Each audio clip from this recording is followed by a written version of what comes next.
यदि आज समय आपका अच्छा है तो उस समय में आप किसी का तिरस्कार मत कीजिए, अपमान मत कीजिए, बेइज्जत मत कीजिए, क्योंकि समय आज अच्छा है आपका। गाड़ी का पहिया देखो ना, साइकिल का पहिया, गाड़ी का पहिया, जो पहिए का हिस्सा ऊपर है वो हिस्सा थोड़ी देर बाद नीचे आ जाता है, और जो हिस्सा नीचे है वो घूम करके ऊपर चला जाता है। यही ईश्वर का सिद्धांत है। कब किसको भगवान कहाँ पहुँचा दें, ये खेल सब भगवान का है। हमें लगता है हम करते हैं, आपको लगता है आप करते हैं, पर ना आप करते हैं ना हम करते हैं। सबको किसको कहाँ पहुँचाना है ये भगवान ही निश्चित करते हैं। हम और आप केवल झूठे ही घमंड पाल लेते हैं, झूठे ही घमंड पाल लेते हैं। हम और आप तो ईश्वर की पुतली हैं, वो नचाता है और हम, इसलिए किसी बात का घमंड ना कीजिए, किसी बात का घमंड ना कीजिए, अभिमान नहीं करना चाहिए। समय अच्छा है आपका, आपके पास पैसा है, उससे समाज की सेवा कीजिए, सबका भला कीजिए। आप उस पैसे से किसी को परेशान करने का ना सोचिए, वरना जब ईश्वर आपको परेशान करने पे आएंगे तो कोई आपको बचा ना पाएगा। बात समझ में आई मेरी मां? ईश्वर की अदालत में न्याय होता है। अन्याय जगत में हो सकता है, यहां का कोई व्यक्ति अन्याय करे तो करे, पर भगवान की अदालत में अन्याय नहीं है, न्याय है। पर ईश्वर की अदालत में थोड़ा टाइम लगता है। God mills grind slow but sure. ईश्वर की चक्की धीरे धीरे चलती है, चलती है, आटा पिसता है, गेहूं पिसता, पर धीरे धीरे। इसलिए भरोसा भगवान का रखिएगा, और हर परिस्थिति में क्या रखिएगा? ईश्वर की कृपा का अनुभव करिएगा। इसलिए मेरा मानना है कि ये संसार चल रहा है तो इसे कोई चला रहा है। ये दास अनिरुद्ध बोल रहा है तो मैं यूं ही नहीं बोल रहा हूं, भगवान बुलवा रहे हैं। आप आए तो आपको बुलाया गया, आप सुन रहे हैं तो भगवान आपको सुनवाना चाहते हैं कि ये सुनो। जैसे भगवान कृष्ण दुर्योधन के पास गए और समझा रहे हैं, मान जा, पांडवों को 5 गांव दे दे, पर वो नहीं सुना, वो नहीं समझा। पांडवों को 5 गांव। अच्छा एक बात आपको बताएं, भगवान की सब तरह की इच्छा होती है।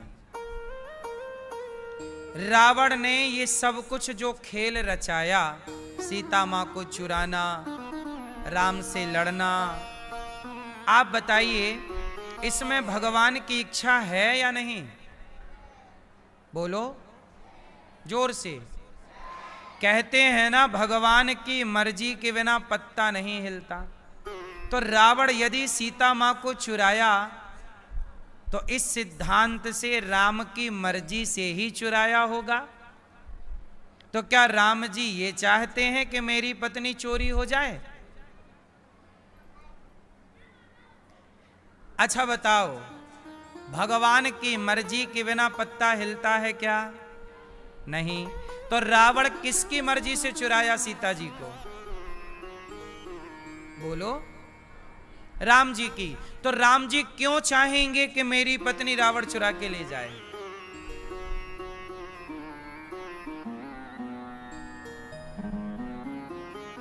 बोलो।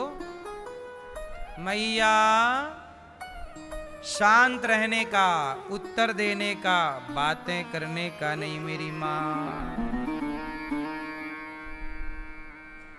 अब आपको बताऊं इसका उत्तर? बोलो हाँ कि ना। सुनो,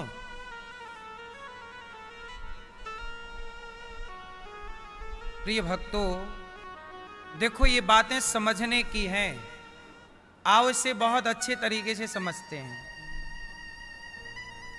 भगवान की मर्जी के बिना पत्ता नहीं हिलता। तो रावण ने सीता मैया को चुराया तो किसकी मर्जी? राम की। तो राम क्यों चाहेंगे कि मेरी पत्नी रावण चुरा के ले जाए?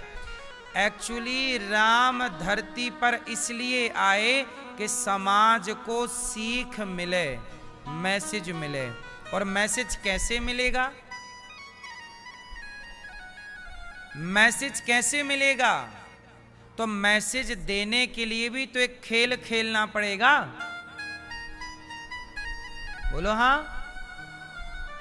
यदि आपको समझाना है कोई बात तो एक कहानी तो बोलनी पड़ेगी ना आपको।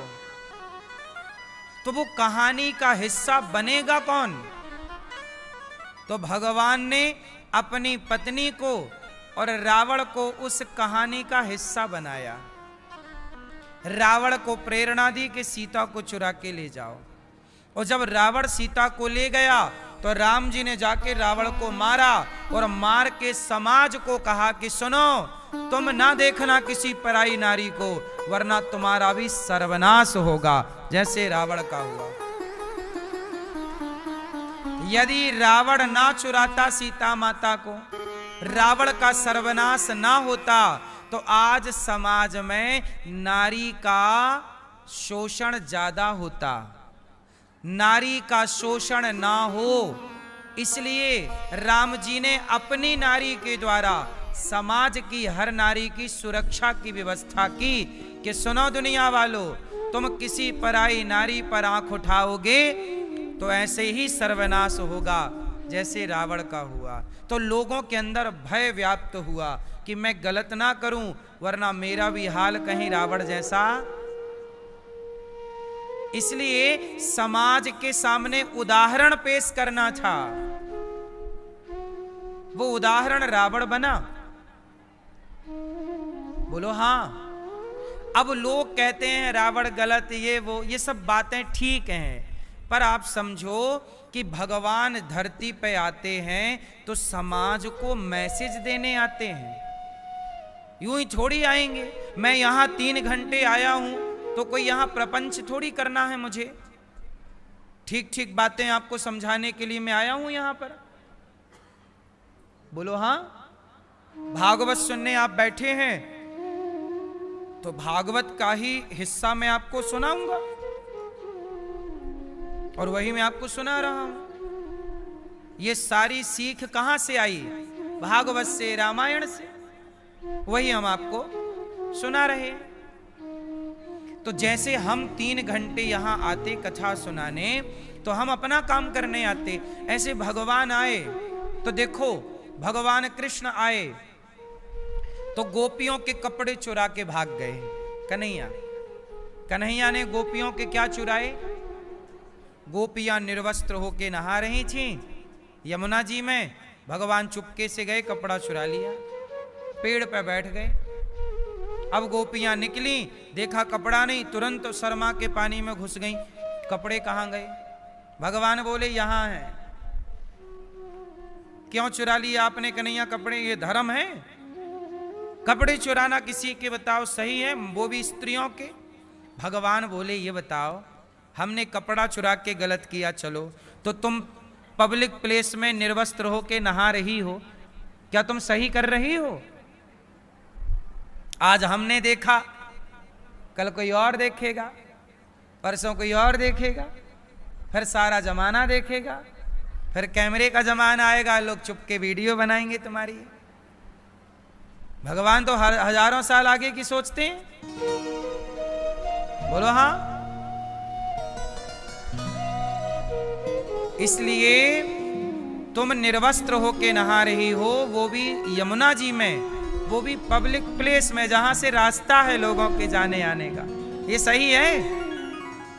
तब भगवान ने कहा कि आज तुम कसम खाओ कि आइंदा तुम कपड़े उतार कर इस तरह से स्नान तो कपड़े चुराने के पीछे भी समाज को एक मैसेज देना था कि निर्वस्त्र होकर स्नान नहीं करना चाहिए। और जब भगवान ने प्रतिज्ञा दिलाई, बाद में कपड़े लौटाए, काम पूरा हो गया।